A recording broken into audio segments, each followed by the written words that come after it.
Rome is an ancient city with thousands of years of settled history, as I'm sure you know. But it's also a city that has some very modern problems. And of course, sometimes those two things are related, right? Rome, like many major cities, struggles with traffic congestion, with clogged streets that lead to packed highways, none of which were originally designed for cars, of course. And so for the last couple of decades, the city has been working on a major new metro line to ease some of the congestion that's on the streets. Rome has two other metro lines, one that was built back in 1955 and another that was opened in 1980. Both of them were plagued by delays. And so they said, this time it's going to be different. This time we're going to make some changes and get it done quickly. So for that reason, when they designed the Metro C line, the newest one, they said they were going to avoid all these problems by building it really deep below ground, 100 feet deep, much lower than the other metro lines. And they picked sites that they said were totally sterile, had no archaeological issues at all, wouldn't be a problem to dig up. Did I tell you that Rome has been settled for thousands of years? And apparently the Romans lose ancient buildings the way I lose car keys. And so when excavations started on this Metro C line in one of those sterile areas that had no problems, was not going to be an issue to dig in, the project came to a grinding halt after about 2 weeks when the workers started to find ancient city walls down there. They had no idea were there. And they brought in a whole team of archaeologists. They had to cancel the whole project, suspend it for months or years. I kind of imagine like if you're the mayor of Rome, you've got like a red phone on your desk that goes right to the archaeological department or something, and there's a SWAT team of archaeologists that have to come in to fix these problems as they come up. Well, the archaeologists discovered these Aurelian walls under the city. They were from the year 271, and they were twice as big as anybody thought they were, which is why they had to stop construction. And then a few years later, they were trying to build a metro station that was part of this line, and the excavators were shocked to find this enormous marble granite staircase that nobody knew was there either. They started to find marble benches. They found a stage. They found pillars that were part of an ancient amphitheater that was apparently Emperor Hadrian's Athenaeum that he built after a return to Palestine in the year 135. And it would have been the kind of place that hosted ancient speakers and musicians right there in the heart of imperial Rome. Nobody had any idea that it was down there. The builders moved the entrances to the metro station to avoid the whole amphitheater. And then they found a series of shops that they had to open up. And then they discovered an ancient sewer system that had to be excavated. And they had to call in the archaeologists again, over and over. Elsewhere, they found a gymnasium. They found a military complex. They unearthed dozens of other examples of ancient Roman life. And this whole metro project thing basically became one giant archaeological dig. They said they were going to finish this metro line in 2015. And now they're saying maybe they might be done in 2035. Which is just how it goes, And it's nowhere near being done, right? Not because of bureaucratic delays, not because of construction problems exactly, but because you can't put a shovel in the ground anywhere in that city without finding a building that nobody knew about. In fact, there's a conspiracy theory. There's a conspiracy theory in the Roman press that this was all part of the plan. The archaeologists never got the money they needed. They never got the funding to dig up all this stuff. And now all of a sudden, these archaeologists are never unemployed. I don't think that's really the conspiracy, but if so, that's pretty brilliant, right? For the Romans, though, some of whom are waiting another generation to actually have functional public transit in the city, this delay and distraction are just par for the course. I mean, that's why most people go to Rome, right? If you've been there, it's probably why you went, to see the treasures of the past, to see the ancient things the city has to offer. In Rome, it's not just about the destination, it's about the journey. It can never just be about the modern, because history is everywhere you look. Maybe you've had an experience in your life that feels a little bit like that. You're trying to do one thing and you get stuck in about 50 other things along the way.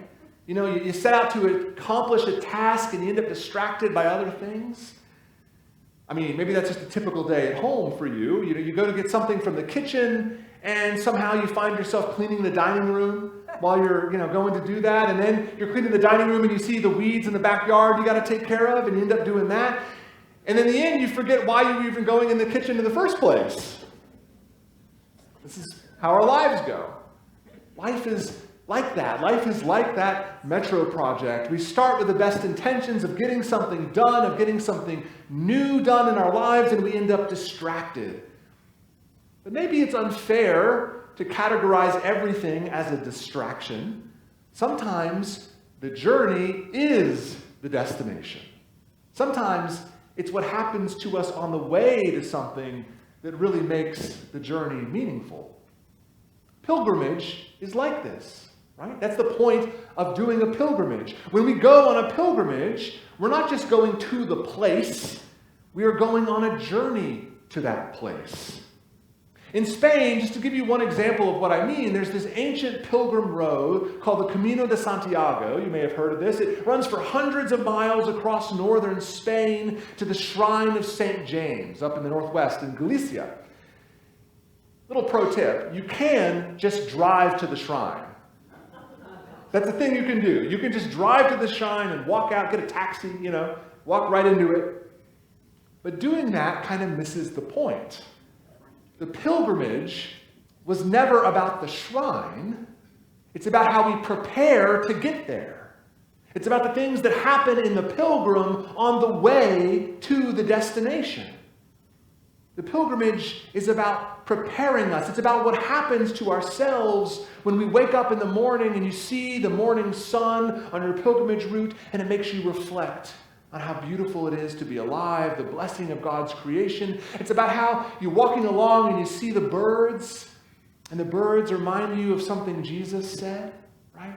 Of a parable that he told. It's about how your weary feet remind you of the weary feet of the apostles on the way to this place. You can just drive to the shrine if you want to. But that's not much of a pilgrimage, is it? I think today's scripture readings, for me, are about finding the unexpected and the holy along the paths that our lives take. Not just where we expect to see it, but sometimes where we don't at all.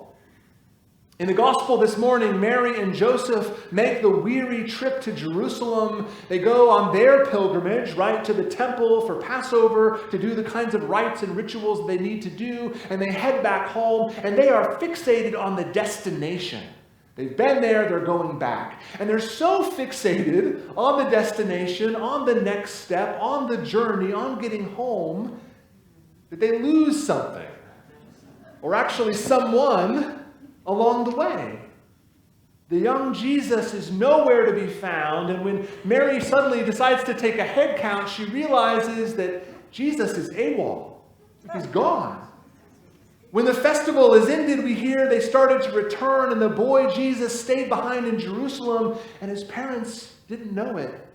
They thought he was in the group of travelers. They went a whole day's journey away from the city, and they start to look for him, and they don't find him.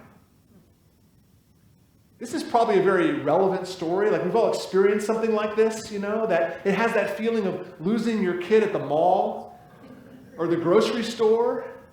This happened to me as a kid, and you have to go up and somebody has to announce, Mrs. Moore, you've got to come and pick up your son at the customer service desk, right? And you can imagine their panic and their fear. What happens to you when you lose a child and you don't know where they are? Now it's been days. Their panic starts to well up. Jesus isn't responding to texts. How are they going to find him? And when they do find him, he's in the temple, which for some reason is the last place they look. He's been spending the day sitting among the teachers, listening to them and asking them questions, in the words of St. Luke. And Jesus gets a tongue lashing from Mom, doesn't he? Child, why have you treated us like this? Look, your father and I have been searching for you in great anxiety. And Jesus responds in the way that only he can. Why were you searching for me? Didn't you know I would be in my Father's house? See, his destination was not their destination. They were headed home, but he was already there. They were headed back to where they had come from, but he was already at the source. Mary and Joseph were going to the place where they belonged, but Jesus had already found the place where he belonged. Why were you searching for me? Didn't you know I would be in my Father's house? I love how today's psalm, and by the way, our opening hymn, express the same theme. The psalmist is seeking spiritual enlightenment, living faith, God's overwhelming grace. My soul has a desire and longing for the courts of the Lord. My heart and flesh rejoice in the living God. And the writer uses this amazing image of a bird making her nest by the altars of God. The sparrow has found her a house, and the swallow a nest where she may lay her young by the side of your altars, O Lord of hosts. What I love about this is how ancient the language is, because this comes from a very ancient time, a time much older even than Jesus, a time when there was no temple in Jerusalem. When the altars were on hillsides, out in the open air, and birds would come and make their nests out there on those hillsides. It comes from an incredibly ancient time where there were places like Bethel and Shiloh where people would go to make those sacrifices out under the open sky. But the need, the desire, the longing for God's peace still leads the writer to those holy places like a sparrow making a nest by the side of those altars. You know, in our world, in our culture, nobody will ever say that God is worth seeking, especially above other things. We say that careers are worth seeking, advancing our careers. Money is worth seeking. We get that message all the time. Possessions are worth seeking. Fame is always a thing people desire. Sex and power have never gone out of style. But what would it mean to seek God, or to seek God first? To look for God above and beyond anything in the here and now. To sacrifice the destination that our culture tells us is the thing that we have to work for, to give our energy towards, the money, the corner office, the fast car, and instead seek something else, something that really matters, a treasure hidden in a field, a pearl of great price. The monks and nuns and hermits of old did exactly that, and some still do today. They take vows of poverty. They give up relationships, even to their parents and family. They take very serious vows of prayers and service. And that's a very high cost. But maybe there's some middle ground, too. Can we seek God above all things and still maintain a normal life, whatever that means?